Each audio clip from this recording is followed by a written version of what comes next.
I'm ready to go to Kavule and kneel and beg and say, please, you represent an important constituency in Uganda. It doesn't matter whether you are saying what, but you are part of our body. So I'm willing to kneel before the political parties for the sake of the future of Uganda. Ona wakanyiza ebigambo banti iPod yesigemye ku kyakugabana nsimbi mu bibiina by'ebyabufuzi nakakasa nti kibagata ku iPod kwagala mirembe nankwatagana naddala nga bogeraganya n'ekibiina ekifuga. Kino ekintu si kya sente tikufuna sente wabula kugatta bannayuganda na kubeera n'omutima gw'okwogeraganya. Omuntu asobola okutuula n'omuntu gw'atakaanya naye osanga onoosobola okumumatiza akkirize by'ogamba. Kyokka mma wakyogedde lwatu nti Bonga DP ensimbi za iPod bazaagalira ddala era nga bakulwa n'okulaba nga bannaabwe babegattako omukago gusobola okuggumira. We all need that money. I'll be the first to say it. As DP we need that money. Maybe others don't need it. But for us we need it.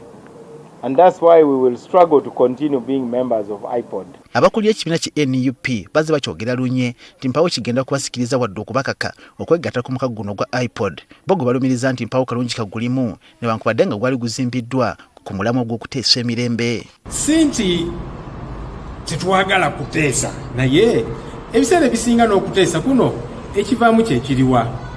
Baateeseganya kuviira ddala iPod lwatandika myaka giyise mu 15. Tewali bitambula birungi ebyobufuzi tebitereera abavuganya bakubibwa n'ebirala. Ye abaffe abagamba nti bo okuteesa bakwagala nnyo mu palamenti tuteesezaayo.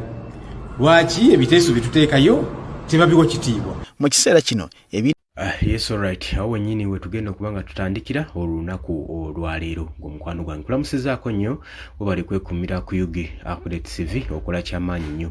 Kaakati nno Mau alumya ogw'engulu agamba nti nno newe kiba kyetaagisa kufukamira agenda ku kitebe kya National Unity Platform agumaawo wakiri akuba amaviivi wansi paka wanaalaba omukulembeze w'ekibiina kino ekya National Unity Platform agamba ku lw'okubanga okuleeta eddembe n'okutabagana mu bibiina by'obufuzi yeewaddeyo kuba amaviivi ku ttaka olw'okusobola okuleeta ekibiina kino ekya National Unity Platform okuyingira iPod.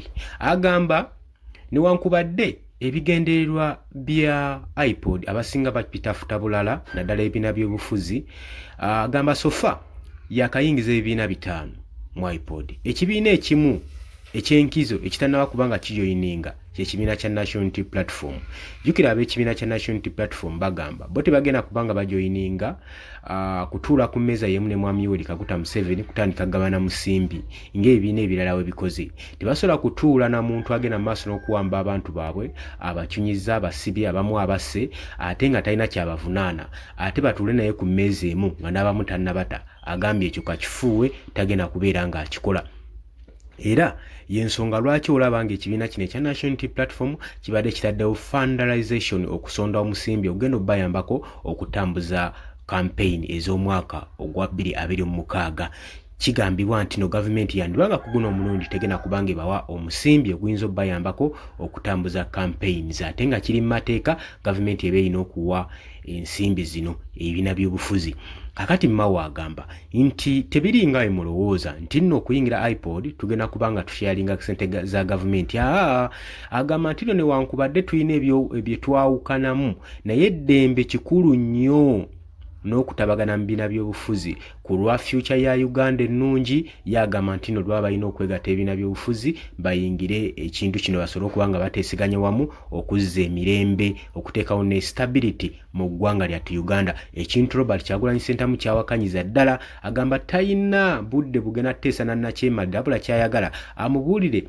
Robert Kyagulanyi Ssentamu agamba nti beetegefu okuteesa ne Nakyemalira okutuula ku mmeeza y'omu bateese naye bateesa kuki baba balina kuteesa ku ngeri gy'agenda okufulumamu na biki bayinza omukkiriza okukwatamu afulume eggwanga Uganda abaviire ku ntebe y'eggwanga. Kati Mau simanyi oba olugendo lwakutte anaamalako nalwo olowooza atya gwe mukwano gwange gwali yampuliriza? Janguko mu comment section kubanga buli side bawanda muliro. Ono nno Justice and Constitutional Affairs Minister Norbert Mao Mulamba yali ku ludda oluvuganya gavumenti.